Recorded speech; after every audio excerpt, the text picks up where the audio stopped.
All right, we are now officially live. Hello, everyone. I am Minar Adley. I'm the founder and director of Mint Press News and your host of the Mintcast podcast. I'm joined by my host and my co-host and our senior staff writer, the brilliant Alan McLeod. It's been a while, but how are you doing, Alan? It really has been a while, hasn't it? I'm doing great. How are you? I'm doing very well, although a bit disturbed by some of the things we're going to be talking about today. Um, the Congress just voted to keep U.S. troops inside Somalia on the ground. So, Africom, the U.S. Africa Command, and Somalia's President Hassan Sheikh Mohammed are both asking for a larger U.S. presence, more funds, more weapons, more drones, and fewer restrictions on how they are to be used. So, right now, and for the last few decades, Somalia represents another forever war and drone war that fuels the military industrial complex under the guise of fighting the war on terror. US weapons and presence here is only exacerbating the violence and giving strength to the very terror the US claims to be fighting. So, located in the strategic horn of Africa, Somalia not only has the longest coastline in Africa, but perhaps the world's largest untapped coastal oil reserves. In 2021, so just a few years ago, the Somali government signed a $7 million oil exploration deal with the Houston, Texas based company Coastline. So there's a lot to unpack here, and joining us today to discuss exactly what the US is doing in the Horn of Africa is Anne Garrison. Anne is a journalist and a contributing editor to the Black Agenda Report. You can also find her work at the Gray Zone and at Pacifica Radio. Welcome to the show, Anne. Thanks for having me. So, the United States military presence is officially there to quash terrorism in the region, but you have said that American troops on the ground in Somalia actually helped insurgent groups like Al Shabaab recruit and grow. And by the way, most people who are watching the mainstream corporate media, if they consume the New York Times, the Washington Post, I mean, they rarely hear about Somalia and the victims of our drone wars there. So, can you explain how U.S. presence in Somalia helps insurgent groups like Al Shabaab recruit and grow? Well, they're resented. It's not helping at all that these drones keep hitting civilians. It's documented, Amnesty International has documented that they've hit many civilians and destroyed their livestock, which in this part of the world, to destroy their livestock is like destroying the entire family's wealth. The US Africom will not admit to anything like the numbers that Amnesty International cites. I can't remember the numbers exactly, but Amnesty International says there are far more civilians who've been hit by these drone strikes than the US government is willing to acknowledge. So, how big a force is Al Shabaab then in Somalia? I wonder. Do they control territory at all? And if the US troop presence is actually exacerbating the problem that it's meant to solve, then why are American troops in Somalia then? Do they have an ulterior motive? I'm sure there's several ulterior motives. One is just that the region is so geostrategic. I'll get back to your question about the numbers of troops and whether or not they control territory. But first, to answer about ulterior motives, this is a hugely geostrategic region. You have the Gulf of Aden, the Gulf of Aden, which the Suez Canal dumps into through the Bab el-Mandeb Straits, and 40% of the world's trade passes through the Suez Canal, including about 10% of its oil. And then if you look at the oil going through the Straits of Hormuz, that adds up to about 40% of the oil on the move every day. It's right at the interface between Africa, the Middle East, and Asia. And the ports on the Somali coast, which is the longest coastline in Africa, are hugely valuable and hugely geostrategic. And then there's the oil. It may have the largest untapped oil reserves. They are still untapped for a number of reasons, but this company that you mentioned, Coastline Exploration, is one of the sorts of companies that explores and tries to get concessions and then tries to sell them to major oil companies like Exxon and so forth. There are a number of those swarming around, but they haven't drilled yet. I've been trying to find out what the quality of the oil is. I don't think it is the kind of, I don't think it's the kind of light sweet crude that you have in Saudi Arabia, Libya, and Nigeria, because if that were true, the big oil companies would already be all over there. But there's not much of that kind of oil left. Eventually, the oil exploration and drilling will come one way or another. There's also enormous Russia-China competition all over the region. There are navies from every major power in the world present there in the Arabian Sea and the Indian Ocean. And there are 5 military bases, including a US military base in Djibouti. I think there are France, Japan, Saudi Arabia, one more, plus the United States. And now the United States wants to expand its military presence to build a military base in Berbera, which is a port on the Somali coast, on the coast of Somaliland, which is a secessionist state. And everything that's going on around this military base and this secessionist state is an important part of what's going on there right now. Now, we could get back to that later. I'm going to go back to what you asked me about how many members there are of Al-Shabaab. I'm not sure that this is known with any kind of precision. The number I've heard is 7,000, but it's sort of an elusive entity, and I don't think there's just one Al-Shabaab. I think there are several Al-Shabaabs, one of which is more about racketeering, setting up roadblocks, charging illegal taxes, that sort of thing, and one that's more ideological. See, what else? What was the other part of that question? You asked me how many are there. Was the other part of the question? Yeah, I think I asked if you asked me if this is. Oh, you asked me if this isn't working, why are they there? And I give you a list of other reasons why they're there. It's just part of the U.S. determination to dominate the whole world militarily. That makes sense. Yeah. I mean, I think that really sums up everything, right? Yeah, I mean, what you said about it being such a strategic location is, totally true. I mean, if we remember a little while back when one little ship got stuck in the Suez Canal, and then suddenly the world trade just shut down for like a week because it got stuck there. I'd imagine that if you look at a map, Somalia and Yemen are so close, and if you just stuck one cannon or had one plane going around on the coast of Somalia, you could pretty much shut down world trade if you wanted to as well. I guess if we've talked about Al-Shabaab and their forces, but how big is the US presence? Oh, wait, let me say something about that. You're right in that if somebody blocked the Suez Canal intentionally, then we could be on the verge of World War III. It's another site where that, in addition to Ukraine, where that kind of potential exists. Anyway, so go ahead.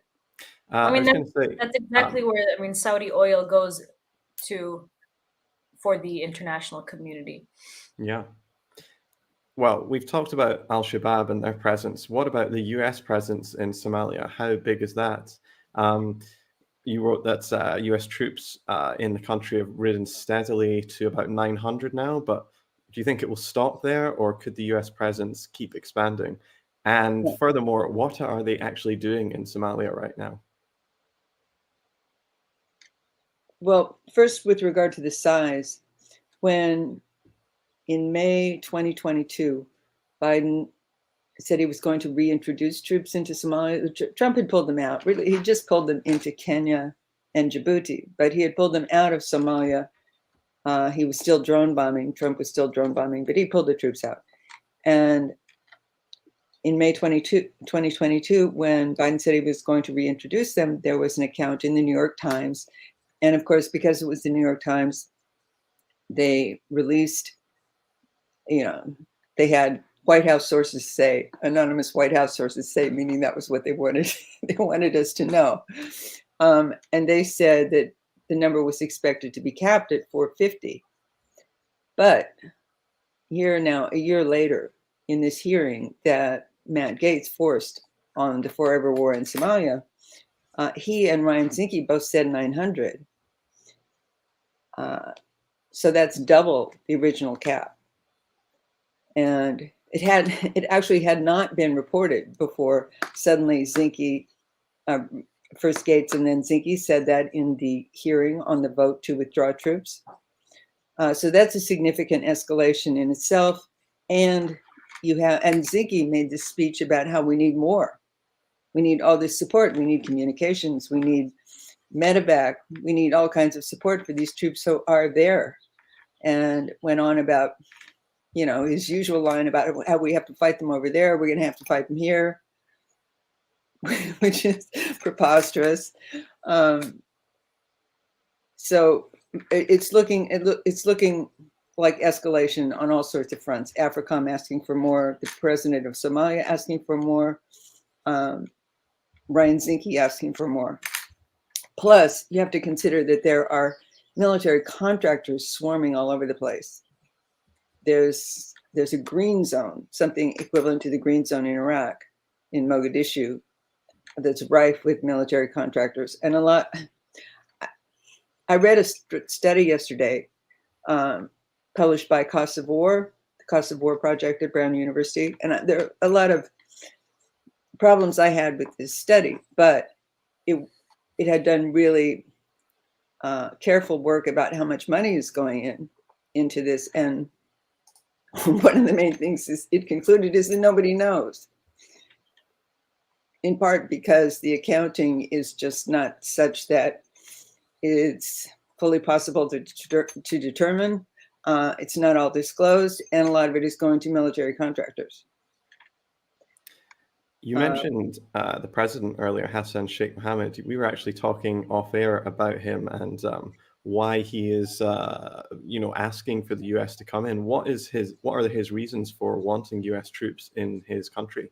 Because that's, as you said, it's a very controversial subject, but he seems to be pushing very much along the pro-U.S. get as many people in as possible line. Well, actually, I've been thinking about that for the last 24 hours myself. I think one of the best explanations is that the U.S. wants to be there, and they essentially put him in power. The previous president, Mohammed Abdullahi Mohammed, aka Farmajo, popularly known as Farmajo, was hugely popular and is, I believe, still hugely popular.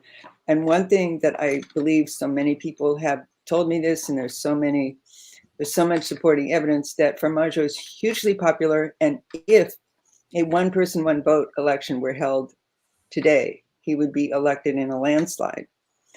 And for some years in between 2017, probably earlier, but I followed the struggle over this from 2017 to 2022, Somalia kept struggling to have a one person, one vote election. That is, they kept struggling to have the type of democracy that the US crams down the throats of every other country it mucks in the rest of the world.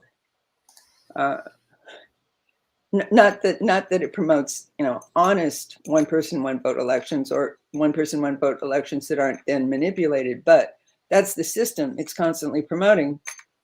And multi-party democracy and one person, one vote. Somalia kept trying to do this, and there were all kinds of impediments. The alternative is a kind of very easily corrupted clan-based election. But Farmajo and his supporters kept struggling for one person, one vote, a type of election that Somalia has never had. And that was still going on when finally the US said, okay, you're not going to get your international monetary funding unless you go ahead and have this election, by which they meant this corrupt clan-based election. And the money was going to run out on May 17th, finally had their so-called election on May 15th. Farmajo was defeated. Hassan Sheikh Mohammed came into power. So I'd say one obvious answer is that the US wants to be there, and Hassan Sheikh Mohammed owes his presidency to the US. It's not, I'm not sure how much the Somali government is actually benefiting financially, because as I said, a lot of this money is going through private military contractors, or it's going directly into the US military, which is there. But I'm sure that the idea that this is ultimately going to be profitable for him is a factor. And it seems like, I mean, before we got online, you spoke a little bit about the IMF kind of keeping countries like Somalia and Eritrea. No, not Eritrea, Ethiopia. Ethiopia, excuse me, Ethiopia, chained down by colonialism.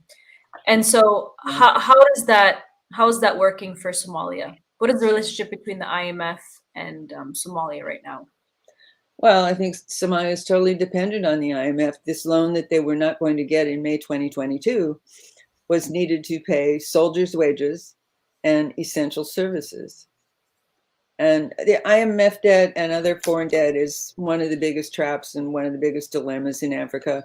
It's like the foreclosure crisis that swept the US and the rest of the world in 2008. They loan you all this money. Then you have to use the money to service the debt. You get further and further into debt, then you have to borrow more money. If you default, you lose your international standing and you can't borrow any more money. So it's very hard to see a way out of this. Right now, the IMF is bullying Ethiopia. I made some inquiries about this last night, about what the state of bullying Ethiopia is and what the US is asking. And someone I would expect to know said that they want Ethiopia to pull away from Russia and China. And what's obvious, what's out in the open, is that they've been trying to impose a particular outcome to the Ethiopian war, to identify certain parties as being responsible, and threatening international judicial, threatening international prosecution, some sort, like an ad hoc criminal court of some sort, like the International Criminal Tribunal on Rwanda and Yugoslavia. But anyway, that's Ethiopia. Back to the IMF and Somalia. I think Somalia is totally dependent. I mean, it seems like they're dependent. Go ahead. It seems like they're dependent on this, these IMF loans for debt relief, while the country is struck with famine and a major humanitarian crisis as well. So, they keep asking for more money, and yet the country just seems to get plunged deeper into crisis. Well, look, I think I mentioned already that more money goes into the US counterterrorism operation here than the Somali government collects in tax revenue every year. This was reported in the Brown University study that I mentioned. Imagine if half of that money that's gone into counterterrorism went into the actual development of Somalia. It went into energy infrastructure. One thing that was really hitting me last night was, what if it went into building election infrastructure? Because one reason they kept trying to have this one person, one vote election, and could not, was not having election infrastructure. Well, I don't think that could cost more than a fraction of what is going into these US counterterrorism operations. Right. So I have a question about a recent resolution that was associated with the likes of Republican Matt Gaetz and Democratic Senator Ilhan Omar, or Congressman, Ilhan Omar herself, which she is a Somali American. You've suggested, however, that this resolution, which basically proposed and put forth in the US House, it called for the US to pull its troops out of Somalia. But you've suggested that this resolution was little more than political theater, and that the likes of Getz and Omar are not truly interested in opposing US actions in Africa. So why do you say that? What's your analysis on this? Well, I wouldn't actually say that about Gates. I think he really does want to end the forever wars. And one thing you hear if you listen to him and his allies is that he thinks they're basically distractions from checking China in the Pacific, or from the big war that's inevitably coming. He is a big China hawk and thinks these unending engagements in Syria and Somalia. He's going to bring up a similar resolution about Niger. I think he sincerely thinks they're a waste. And he also has in his Florida district a number of vets who are bitter about the experience that they've had in Afghanistan and other Middle East wars, Middle East or South Asian.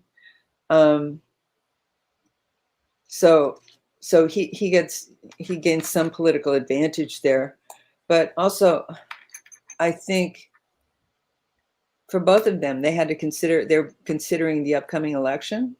Like Gates, I have to appreciate Gates for forcing these votes.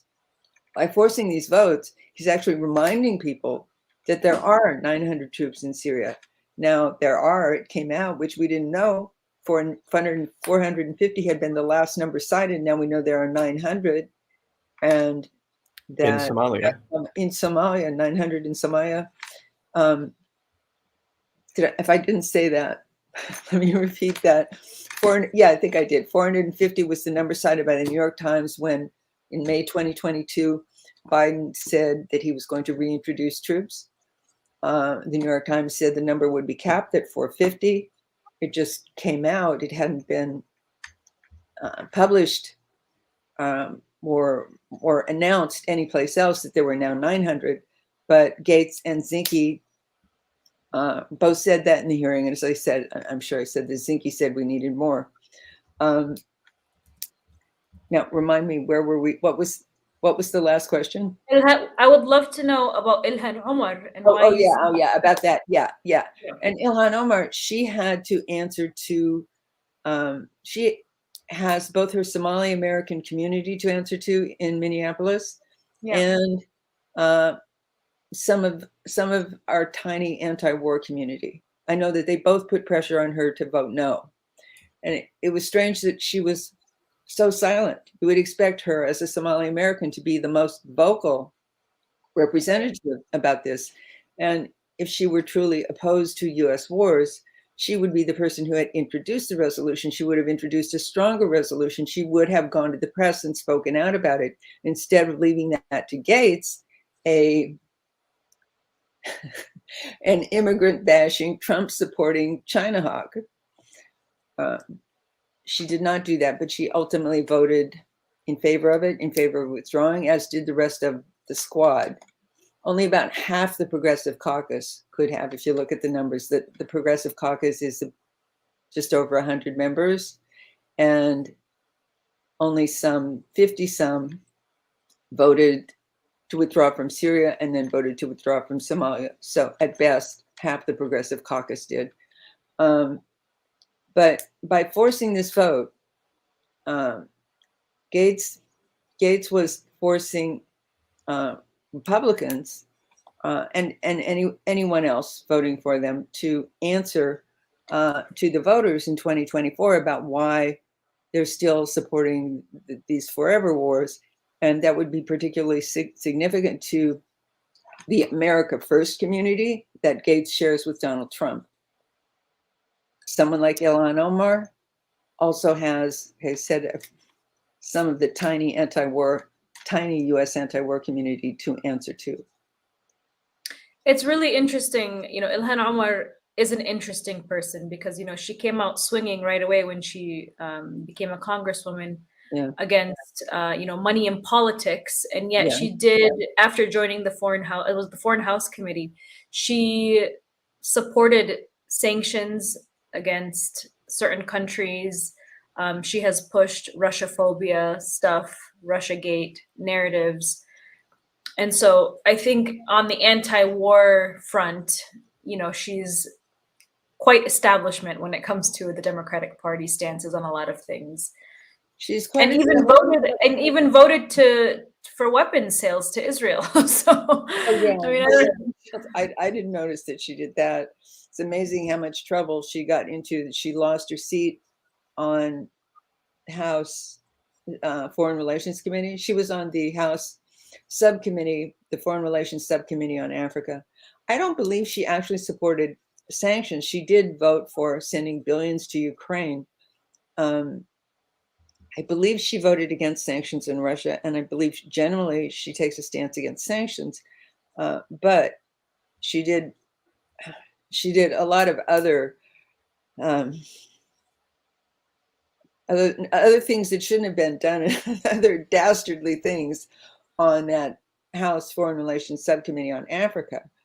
At one point, she was really pushing these elections, which, as I told you, were really corrupt clan-based elections, which the U.S. forced instead of promoting the one person, one vote that Formaggio and his supporters had been struggling for so long.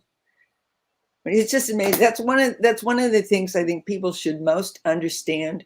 This country, Somalia, struggled to have the kind of basic democracy that the U.S. has, and the U.S. promotes: one person, one vote, multi-party democracy, and the U.S. crushed it and said, if you don't hurry up and have this corrupt clan-based election that will benefit us, then we're going to yank your IMF funds.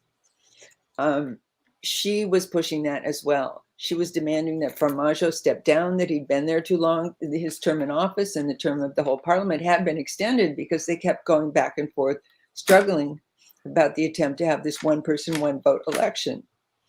So she kept demanding, and she did this on Twitter. She did it in that House Foreign Relations Subcommittee on Africa. At one point, she was saying we should use a carrot and stick. We should use carrots and sticks with Somalia. She's like she was advocating threatening them with the IMF in order to get them to hurry up and have this election. So-called election, this corrupt clan-based election. Yeah, I mean, on the other hand, I did appreciate how much she made Elliott Abrams squirm in that Senate committee hearing when she basically told him how much of a torturer he was. But I would definitely say that you probably shouldn't have political heroes, especially in the United States, because at some point you're probably going to get burned. Exactly. This is kind of off topic, but I get so tired of hearing so much discussion of particular leaders, and this includes Hassan Sheikh Mohammed. Because the question is always not who do you elect, but what can you make them do? Sure. And how can you make them do it? And that's why I appreciated the Gates resolution, because he was forcing House reps to answer to the voters about this. He was letting us know that these conflicts are still going on, that they're costly, that soldiers like those in his district die in them, get wounded, and serve longer than they should. A lot of people served a lot longer than they should have in Afghanistan. They kept having their terms to serve extended. So he let us know that was happening, and forced the House reps to answer to their voters in 2024. There's such little knowledge about Somalia in the West. So I think I want to just go back to something you mentioned a little bit earlier, and that's the secessionist movement in Somaliland, in the north of the country. Can you tell us a bit more about that there, the war, its effects on the people, and why the US has been tacitly, or sometimes not so tacitly, supporting the nationalists there? Well, in the National Defense Authorization Act, 2023, there's a section calling for developing a particular relationship with the government of Somaliland, which is a secessionist state. There are six states in Somalia, and then the capital of Mogadishu, which is independent administration. And Somaliland is one of them, but they've been trying to secede for a long time. They still don't have the recognition of the UN or any of its 193 member nations. I believe they have the recognition of Taiwan, and they keep trying to present themselves as the Taiwan of Africa that's really going to stand up to China. I mean, I'm laughing because the idea of Somaliland standing up to China is kind of comical. Nobody's going to stop China in Africa. But Somaliland is presenting itself as the Taiwan of Africa that will do its best. And there are a lot of conservative forces in the US who promote this idea of Somaliland. And I have an independent Somaliland. They think that this posturing as the Taiwan of Africa will curry US favor and perhaps get them independent recognition. I believe it's in part because of the US plan to build this military base in Berbera, in a port off the Somaliland coast, that the secession, that nationalists started to rise up against the secessionists, because the US plan to build this port was an indicator that the US was moving towards recognizing Somaliland state as an independent nation, even though it said it was not. I mean, once you deal with a government within a government, once you deal with a state government, you, instead of dealing with the national government, you're violating that country's sovereignty. It's like, say, Russia decided it wanted to strike a deal with Alaska to build a military base off its coast, something like that.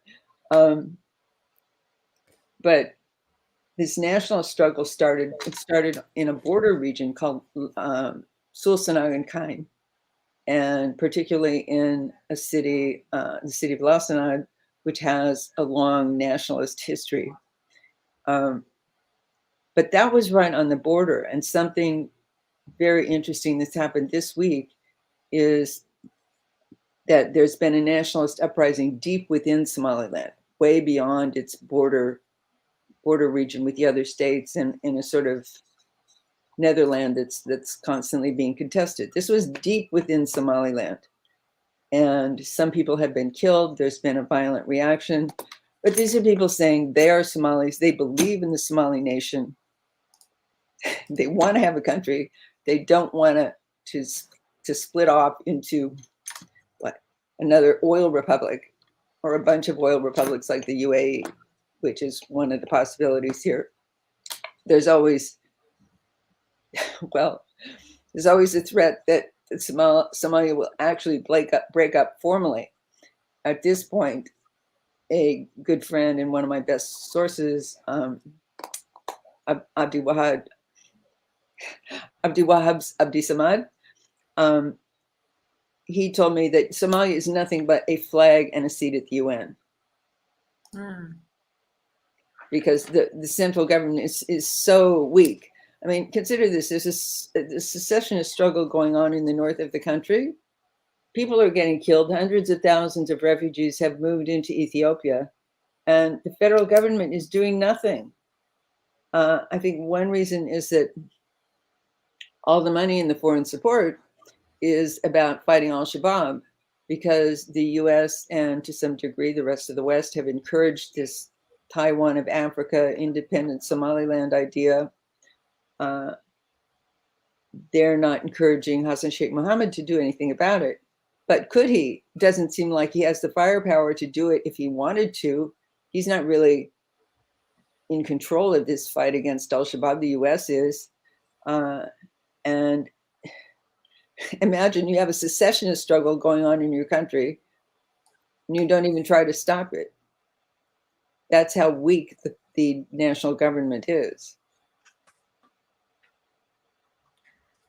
You wrote in a recent article entitled "The U.S. Shoots Itself in the Foot in Africa" that Washington has done a really poor job promoting its interests on the continent in a way that's attractive to these rising African countries, intimidating nations and pushing them actually towards working with China and Russia, because those countries are not threatening coups. They're not threatening to overthrow the government.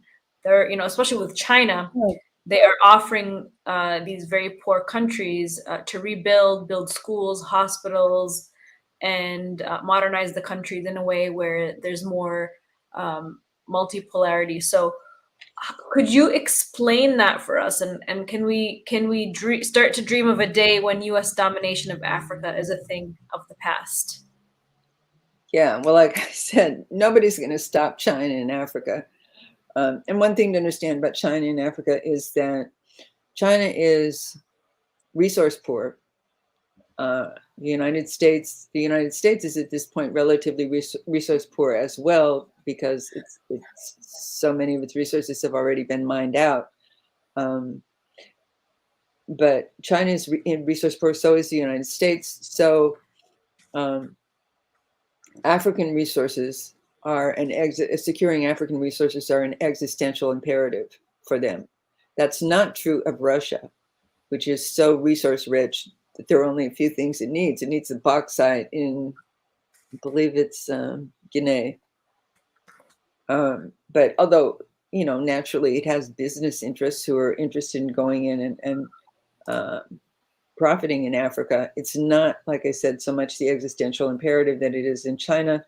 And it's silly. It's just silly to think that you're going to stop China in Africa. China did take big hits in Libya. China lost a lot of real estate investment in Libya. But in the instance I was talking about in that article, there was something called AGOA, the African Growth and Opportunity Act, at stake. AGOA allows countries in Africa it allows anyone manufacturing in Africa to export to the United States tariff-free. And the US canceled AGOA in, I think it was January 2021, because of the Ethiopian war, as a means of bullying the government into negotiating with the TPLF, into no longer fighting the TPLF, which is a long-standing U.S. client in Africa. The TPLF controlled Ethiopia for 27 years, brutally. When it lost power, it retreated and then into Tigray state and started this war in November 2020. The U.S. was taking the side of the TPLF in the war, and so in January 2021, it accused Ethiopia of all kinds of atrocities and said that it was canceling AGOA. That cost a lot of Ethiopians their jobs, particularly a lot of poor women who were finding their first job in the money economy out of the subsistence farming economy. And the government had actually built an industrial park, which is not as inhumane as some of these manufacturing situations that you hear. I mean, there were a number of provisions. It wasn't a place where the roof was collapsing on people, and it's still there, and there's still manufacturing going on. And China, when the U.S. said recently it was not going to reinstate Ethiopia's eligibility for AGOA because it still wasn't getting the post-war results that it wanted. And China turned around and said, okay, well, we'll give you totally tariff-free access to the Chinese market, which is, of course, much, much larger. And the Chinese also built a railway from Ethiopia to Djibouti, to the coast in Djibouti, to the ports there. I don't see that much Chinese presence in Somalia, but I went to Ethiopia and Eritrea, and I saw China everywhere there. And there was one thing just backtracking a little bit about Eritrea. We're talking about the IMF. Eritrea is a tiny, very poor, but very fiercely independent country that has never taken out IMF debt. The president of Eritrea, President Isaias Afwerki, has said, debt is like a drug. You keep taking it, and pretty soon you're addicted. And that's a perfect description. The United States can't stand Eritrea. It's often called the Cuba of Africa. And the West constantly demonizes Eritrea, likes to call it the North Korea of Africa, because of course, everyone's supposed to hate North Korea, even people who maybe like Cuba. But I went there and loved it. It's like has a very egalitarian atmosphere. There's nobody sleeping on the streets. There's nobody begging on the streets.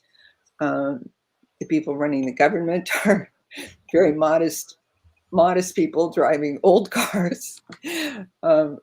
So you can, and Eritrea is so hated by the West that it is excluded from the SWIFT system. There are 4 countries excluded from the SWIFT system for conducting international trade, simultaneous transactions. And they are North Korea, Iran, and in the last year or two, Russia, of course, and Eritrea. A lot of people didn't notice this, but at the time that they withdrew AGOA, shortly, no, it's actually a little bit before, I think, they, I can't remember whether it was before or after, but that's a detail. They imposed sanctions on Eritrea and Ethiopia, and the most harsh sanction was excluding Eritrea from SWIFT.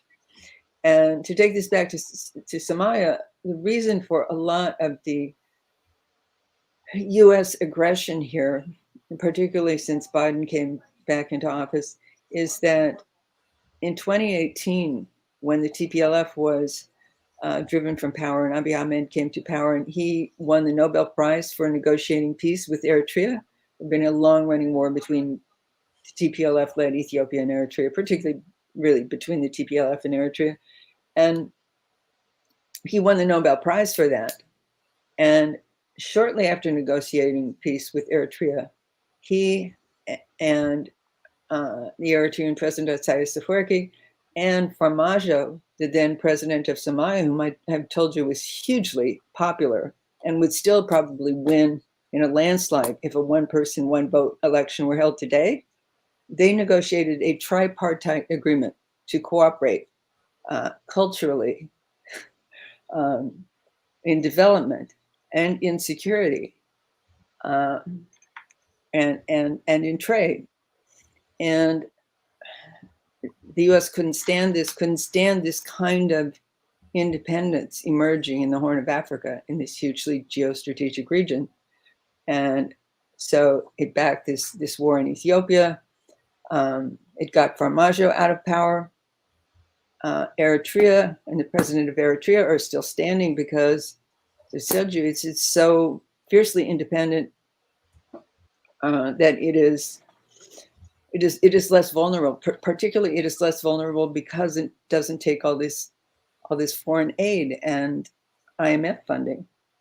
And Eritrea is definitely tending towards Russia and China.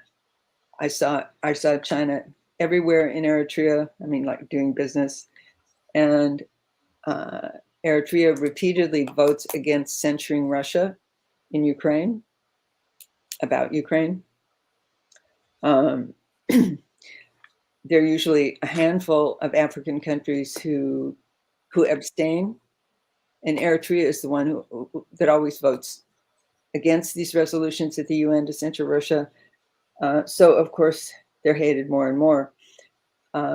There was that House resolution that actually passed, just ridiculous and insulting, the one called the Countering Malign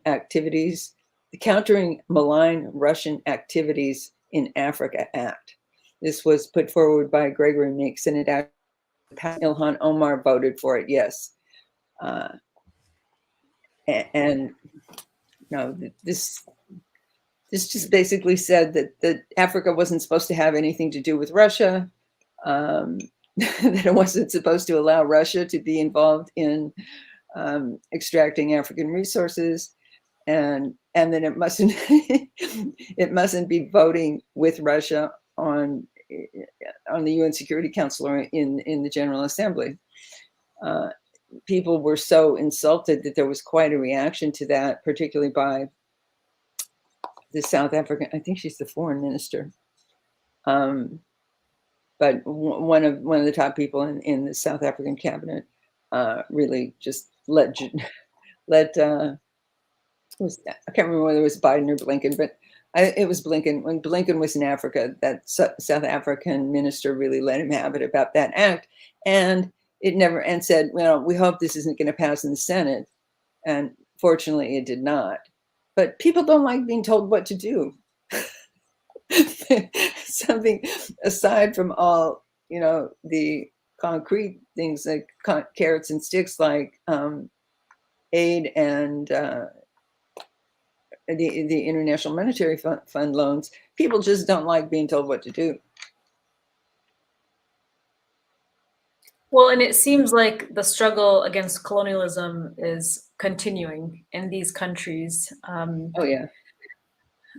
So we would like to wrap up with you, but we really appreciate you joining us today. Ann Garrison is a journalist and contributing editor to the Black Agenda Report. You can also find her work at The Gray Zone and at Pacifica Radio.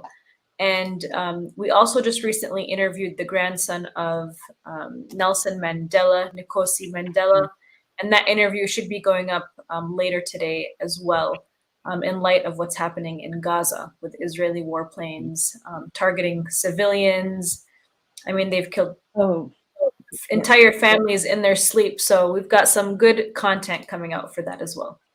You reminded me, there's one other thing I haven't mentioned that we didn't get into, is another reason for Somali's hostility towards the United States. There's a lot of anti-American sentiment. One reason is anger about support for Israeli repression of the Palestinians. That is an issue in Somalia.